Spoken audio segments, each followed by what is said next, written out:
Bonjour à toutes et à tous et bienvenue sur notre émission Business Story. Aujourd'hui, nous allons découvrir le portrait de Caroline Aymarin, propriétaire et dirigeante du centre Le Talisman. Caroline, bonjour. Bonjour Johanna. Merci d'être là aujourd'hui. Merci à toi.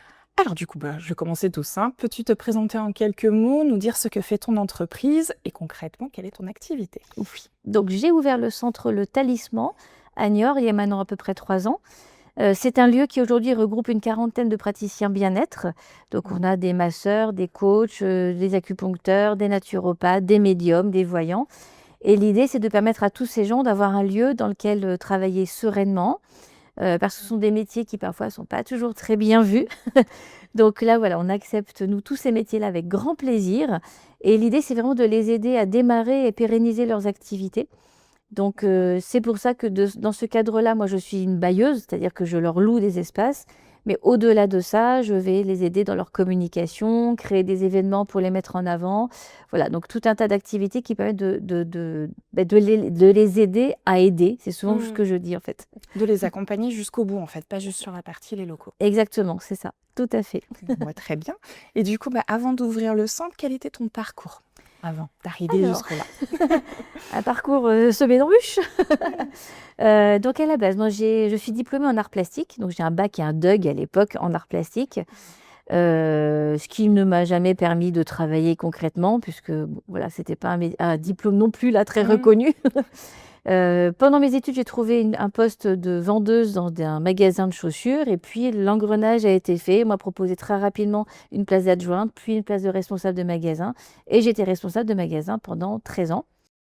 À la suite de quoi, j'ai fait un très gros burn-out avec une grosse dépression. J'ai mis presque 2 ans à m'en remettre. Et en fait, concrètement, ce qui m'a aidée, ce sont toutes ces thérapies, on va dire, alternatives, tous ces accompagnants différents qui m'ont vraiment aidée à sortir la tête de l'eau. Et à la suite de quoi, j'ai eu envie, en fait, de les mettre en avant, de montrer que tous ces gens-là pouvaient aider, en fait.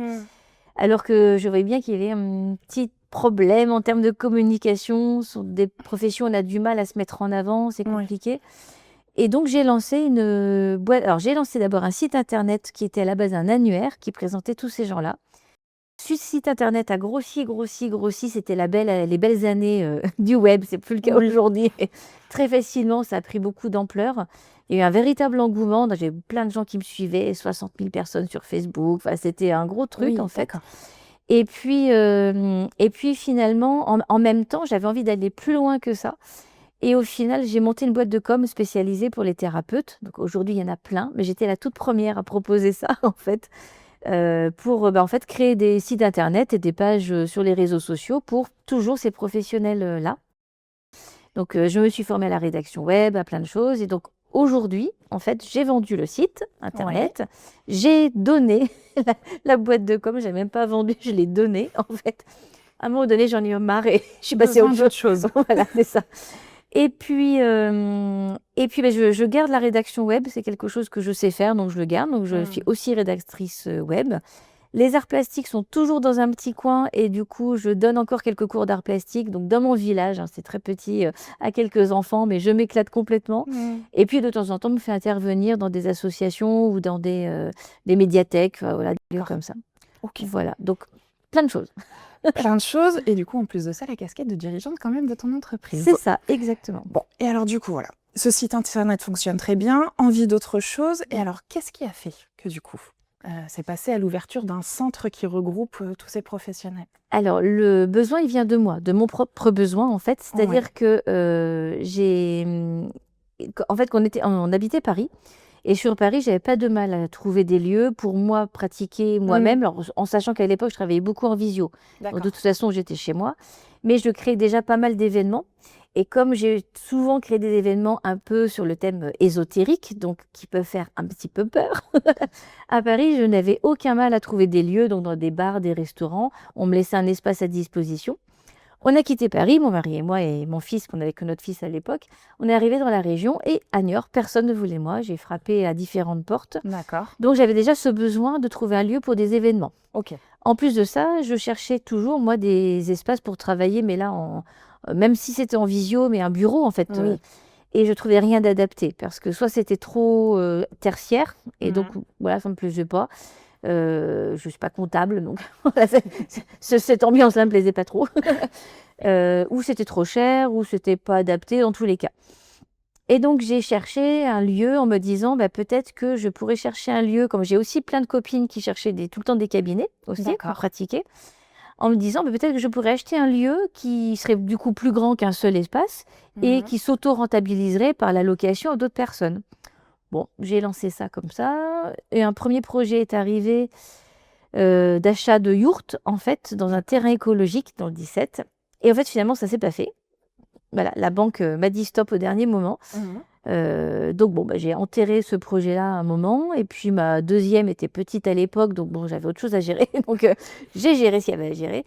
Et puis sont revenues les copines en me disant, mais tu vois, tu connais pas un cabinet, j'en cherche encore. Et puis moi, l'envie de ces événements revenait. Et donc mon mari m'a beaucoup entendu me plaindre. En fait, t'as vu, j'ai pas de lieu, alors que si j'en avais un, blablabla. Et un soir, il m'a dit, écoute, si tu as envie vraiment d'un lieu, moi j'aimerais bien qu'on investisse dans l'immobilier. Allez, on y va ensemble. Tu trouves quelque chose et on y va ensemble. Du coup, le budget n'était plus le même. On achetait à deux, j'achetais pas toute seule.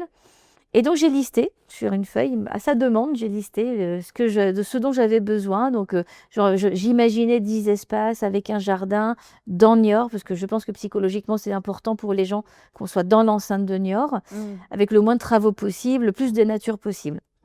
Il devait être 22h, on est allé se coucher. Et le lendemain matin, 8h, j'ouvre Le Bon Coin et l'annonce pour acheter était là. Voilà. Donc après, ça, c'est bon. Il y a eu des couacs, comme tout projet. Ça n'a pas été complètement fluide. Mais voilà, c'était là. Et puis, voilà, pour répondre à ta question, le besoin de base, c'est vraiment mon propre besoin, en fait. Oui, qui a fait découler et après regrouper derrière. C'est ça. Et du coup, alors bon, ça y est, le projet est lancé, le centre ouvre. Comment sont passés les débuts? Très bien. Honnêtement, c'est une vraie success story pour le coup, vraiment. C'est-à-dire qu'on avait tous nos locataires avant d'ouvrir. C'était déjà fait en fait, parce que je pense que ça correspond à un véritable besoin qui existait. Donc j'ai fait que répondre à un besoin au final. Oui. Du coup, voilà, c'était facilité pour ça. J'ai pas créé de demande en fait. Voilà, c'était déjà là. Donc c'était plein tout de suite. Ça a quasiment toujours été plein. En fait, quand quelqu'un part, la personne est remplacée très rapidement. D'accord. En sachant qu'en plus, ma politique est très simple, c'est que moi, je ne veux pas bloquer les gens chez moi. Donc, on n'est même pas sur un bail classique, on est sur des conventions de location. Les gens peuvent partir avec juste un mois de préavis. Donc, tout est facilité. Du coup, je pense que ça permet aussi aux gens de venir sans stress, en fait. Voilà, donc on fait des petits loyers, c'est volontaire.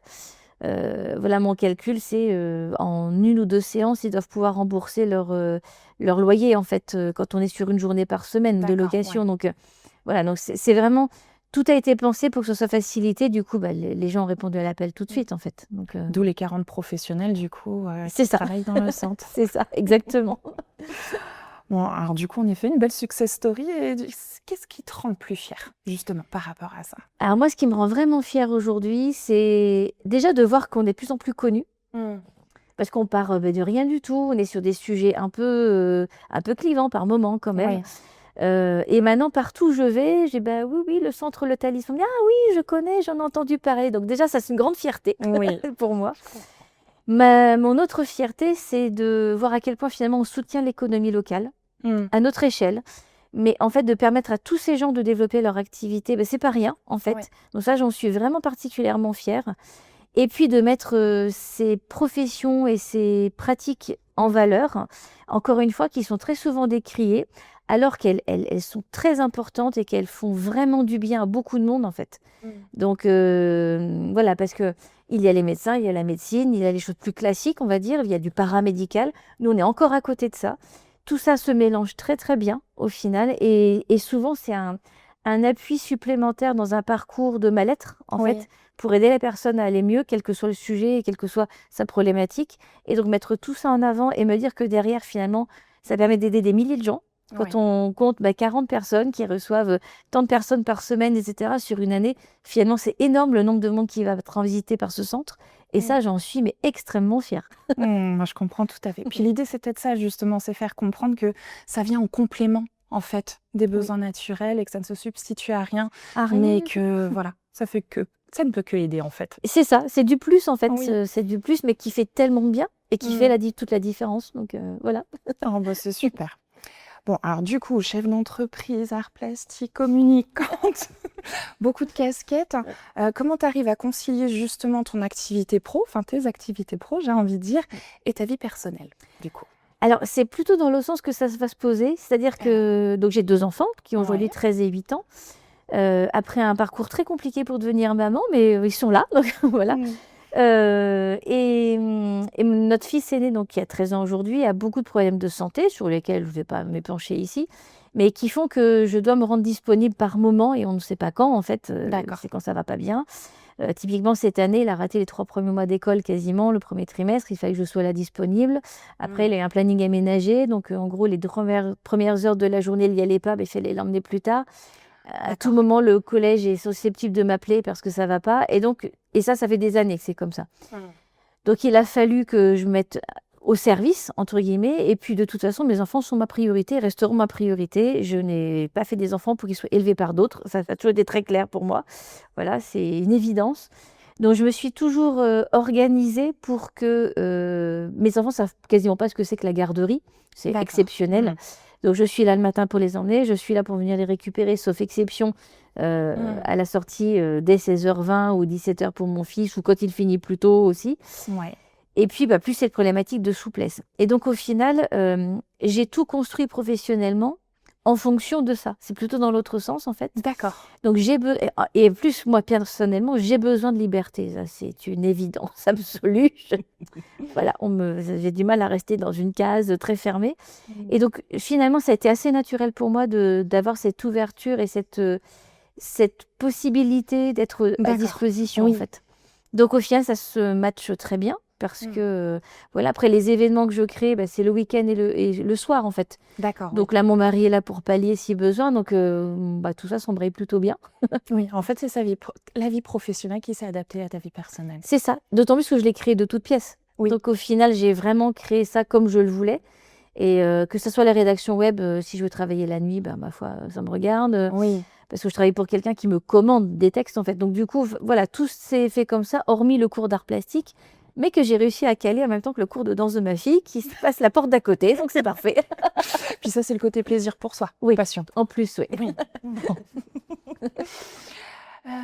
Alors, moi, j'ai envie de te demander, qu'est-ce qu'on ne dit pas assez sur l'entrepreneuriat? Justement, après avoir essayé plusieurs choses, plusieurs activités, et puis une belle expérience. Ouais. Voilà, qu'est-ce que tu as envie de nous partager dessus?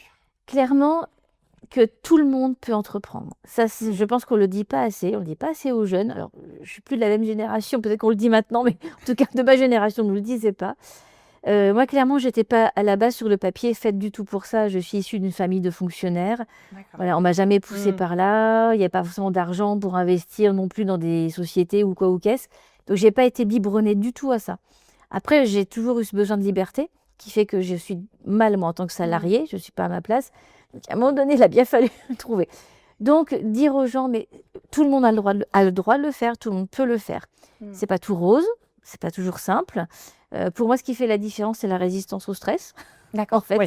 clairement, c'est la résistance au stress et l'envie, en fait, l'envie. Mm. Quand on a l'envie profonde d'entreprendre, quand on a un vrai projet qui nous tient à cœur, on déplace des montagnes, en fait. Donc, voilà, sur l'exemple du centre, encore une fois, j'ai pas eu de gros couacs, mais quand même, entre le moment où on a vu l'annonce, le moment où on a acheté, c'est quasiment passé 1 an. Oui. Dans cette année-là, on a eu un accord de banque, les vendeurs ne vendaient plus. Finalement, les vendeurs sont venus. Entre-temps, mon fils était tombé malade, j'ai dû arrêter de travailler. Donc, c'était plus les mêmes conditions pour acheter, parce que j'avais plus de revenus. Mm.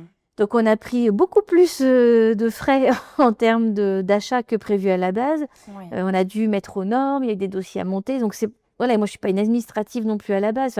Mm. Mais quand on a envie, la preuve, en fait, Oui. ça fonctionne. Donc, c'est vraiment écouter l'envie. Quand l'envie est là, on peut se faire accompagner, on peut se faire, voilà, on peut se faire, on peut, comment je cherche le mot, mais conseiller en fait par des gens qui sont déjà passés par là. Oui. Et au final, tout est possible en fait. Et surtout, ne pas écouter qui que ce soit autour qui dirait n'y va pas. Il y a trop de Surtout pas. risques. Voilà. Le risque, il y en a partout. On traverse la rue, il y a un risque de se faire écraser. Il y en a tout le temps et partout des Mm. risques. Donc, faut pas écouter ça, en fait. Oui, puis aujourd'hui, tu travailles avec passion, puis ça se voit. Tu es Oui, épanouie comme ça oui, et c'est c'est ça, ce qui est le plus beau. c'est Bon, ça. justement, là, pour terminer, parce que tu pourrais me dire quelques mots qui pourraient résumer justement ton parcours, ton entreprise, ce que tout ça représente pour toi. Alors aujourd'hui, de la fierté, mais c'est très Ouais. récent.